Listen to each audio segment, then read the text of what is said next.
If you could address them, what would be your message to the Israeli people? You know, in the Muslim and the Arab world, we sort of have been taking it as a truism, for years, that the United States basically serves Israel, that America is controlled by Zionists, and that the U.S. government will do anything, no matter how much it costs, to save and protect Israel. I think there's a lot of Israelis who probably think that way too. But an objective, rational assessment of the situation would paint a very different picture. I think Israelis need to recognize, if they don't already, that the United States is not your savior. It's your worst enemy. The U.S., whether you know it or not, and whether Muslims understand it or not, is actually treating Israel the same way that they treat everyone else, with complete contempt. I mean, look, they are supporting Benjamin Netanyahu, who is the most unpopular, the most despised, the most corrupt, the most incompetent, the most psychopathic, delusional, and despotic ruler that Israel has ever had. And he's responsible for both prolonging and worsening the conflict with the Palestinians.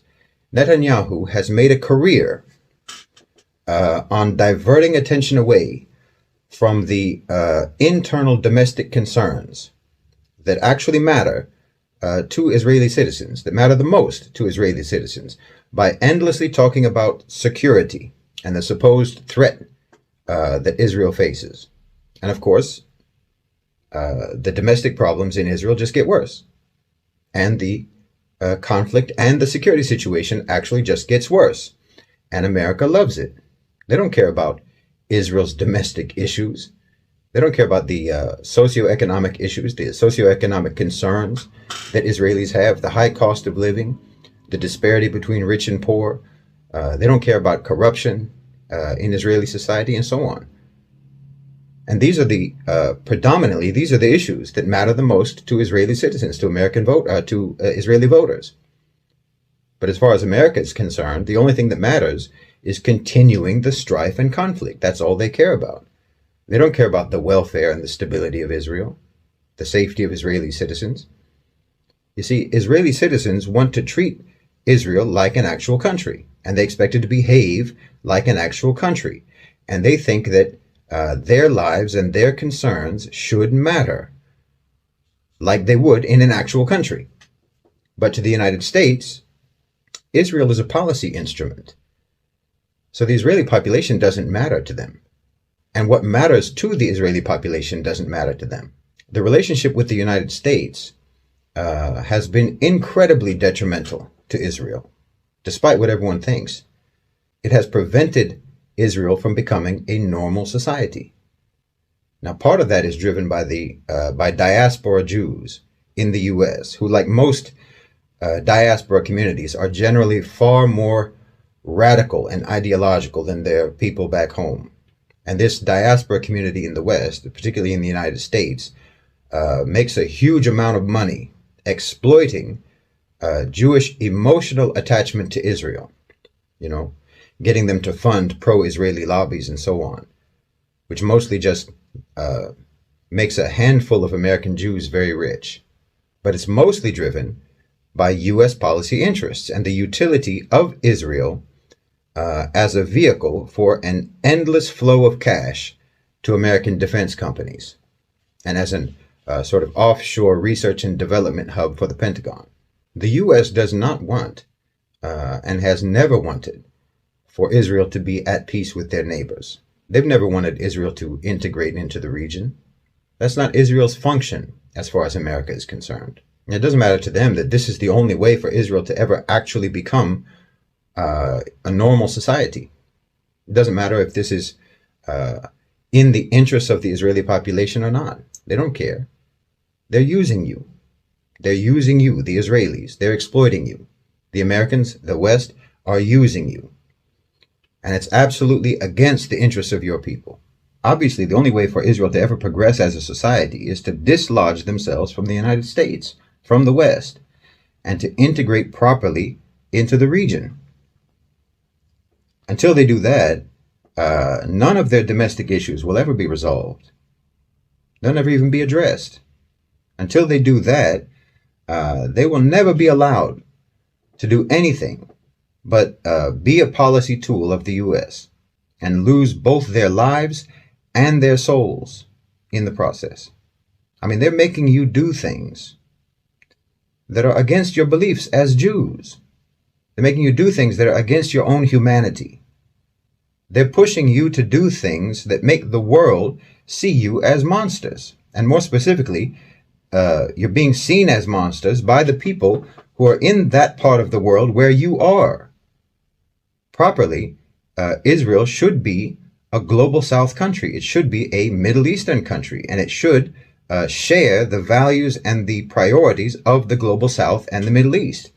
But because it was a Western colonialist project from the beginning, and because it continues to operate exclusively as a colonialist project, it is seen as, it is perceived as, and it sees itself as a Western nation.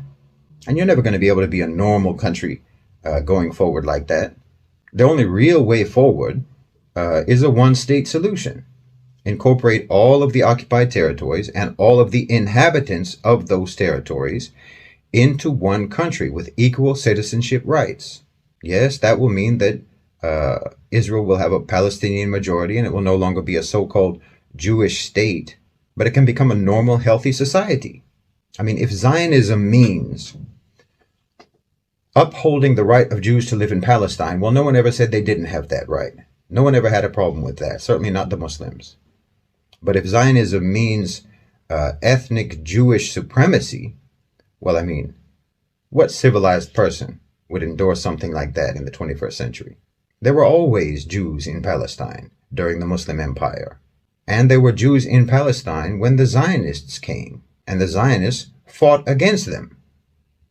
But if you want your country to ever be normal, then you're going to have to go back in history and learn from the history of those Palestinian Jews who knew how to get along with their neighbors and who lived peacefully with the Arabs, who lived peacefully with the Palestinians. The Jews who rightly saw the Zionists as colonizers and as people who disrupted their society, because those same Zionists and that same ideology is disrupting your society today. The Israelis can't possibly like being the way their country is now. There's no way they like that. They're human beings. They hate Netanyahu, and most of them blame the government for what's going on right now, and rightly so. But look how opposed that is to the American narrative. You know, look at how at odds the American narrative is from the way Israelis themselves feel, the Western narrative. You need to stop letting America talk for you. They're destroying you. The perspective of the average Israeli is diametrically the opposite of what the Americans are saying.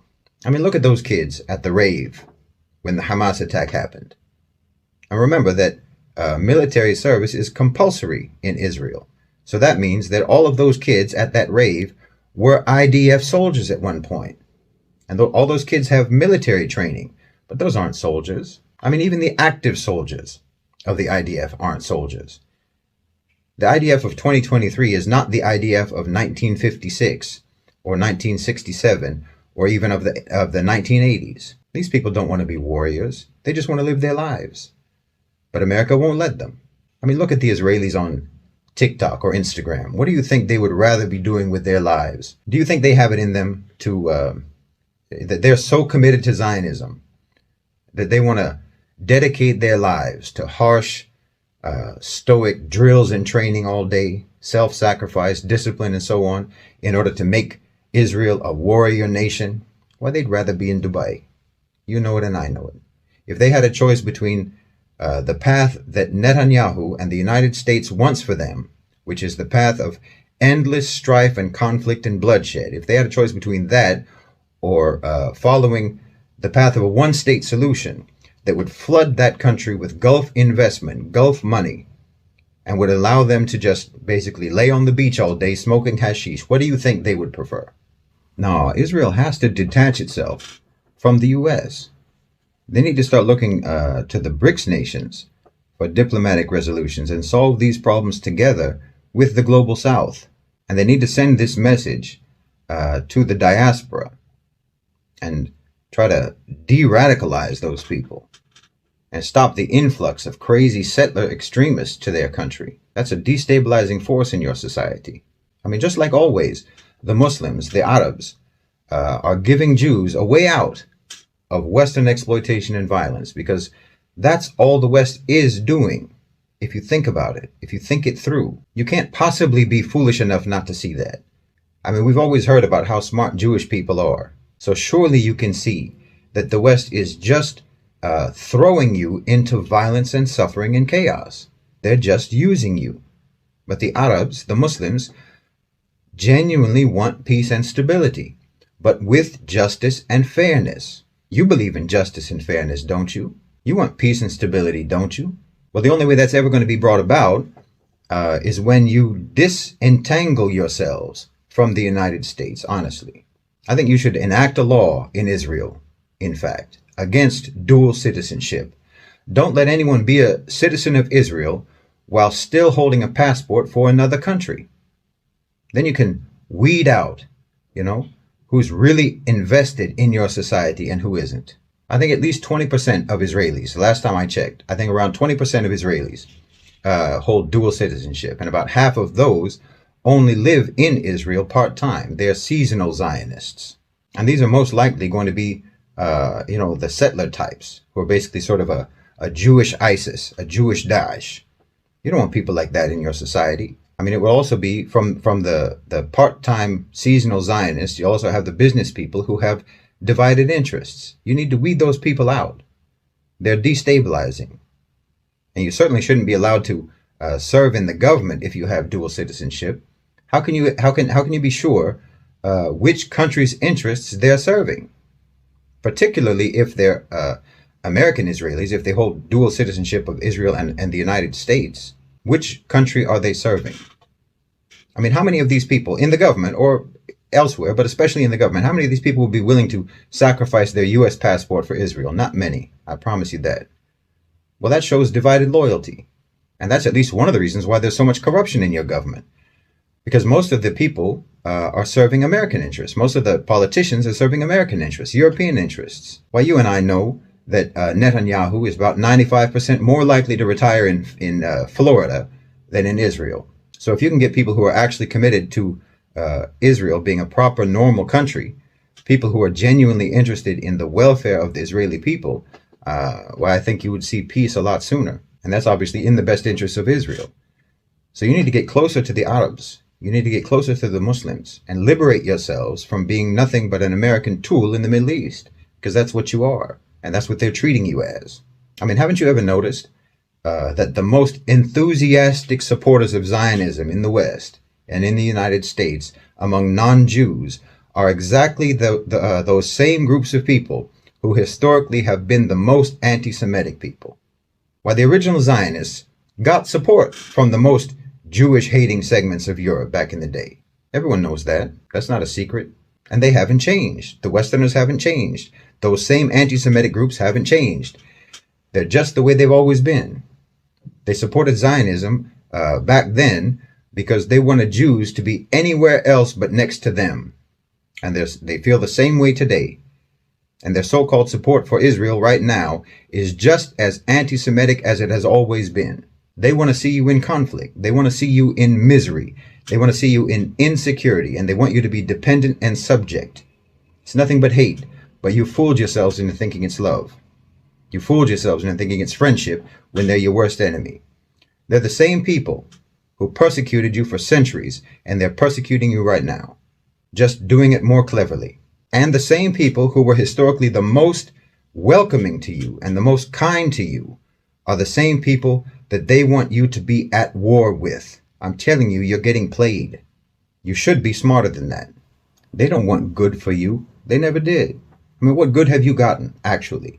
Hundreds of thousands of your sons and daughters right now have been called up to go to the slaughter by America and their sponsored agents in your government.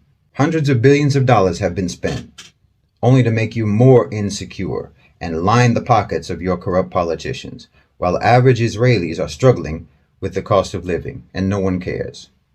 Your politicians don't care, and who they work for doesn't care, which is the United States. They hate you, and they hate us. You and I both know it.